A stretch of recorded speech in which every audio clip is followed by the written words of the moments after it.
Since January of 2020, global citizens have experienced the spread of coronavirus.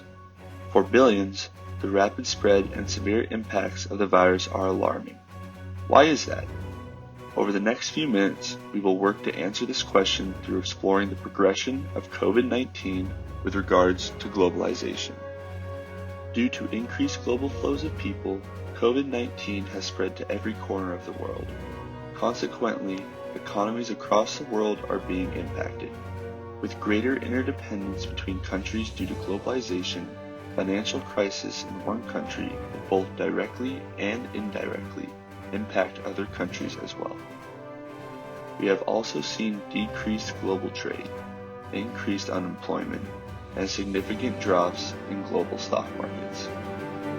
With economies facing pressure, the negative aftermath of this pandemic will be extensive, probably leading to a global recession. The IMF has already pledged $50 billion in loans to help countries in need recover from the crisis. The impact of the coronavirus goes beyond just economic. Since older individuals tend to be at greater risk of infection, we may see slight changes in demographics and population pyramids of countries with older populations. The coronavirus has also caused income inequality to worsen. People that cannot buy goods in bulk are left with empty shelves at stores. Even platforms like Amazon are running low on essential stock items. Many people who are able to go out and buy items whenever they want are not considering those living on a tight income, or those in the informal economy who scrape by day to day. Countries' responses to the pandemic have shown cultural differences as well as changes. In individualistic countries like the US, many citizens think that if they are not sick, they do not have to abide by the social distancing guidelines.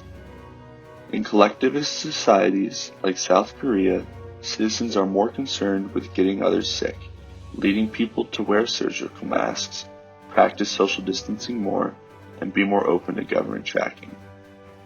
Although, as the virus advances in individualist societies like the US, people are moving towards the idea of staying home entirely, not just if they have symptoms.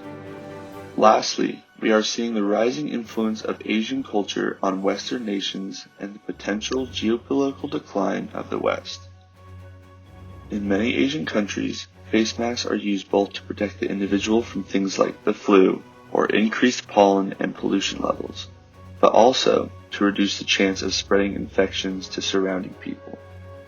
Countries all over the world are now adopting this element of East Asian culture in response to COVID-19.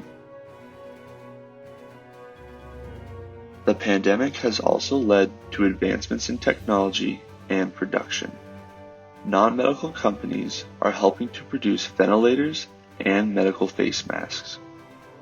Student and staff at GW have managed to 3D print medical-grade masks for nearby hospitals and medical centers. The environment has visibly improved due to the decreased greenhouse gas emissions.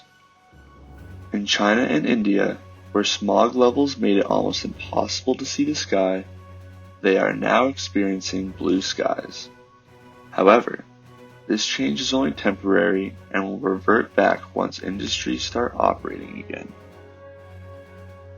As we discussed, the spread of the virus in our globalized world has had unprecedented negative impacts on society, culture, and the global economy.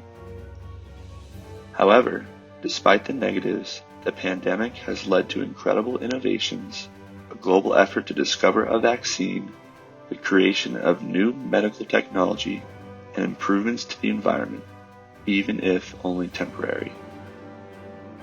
As we see new effects of the pandemic, we should work to recognize how globalization has shaped the outcome of these effects for the purpose of reflection and adaptation.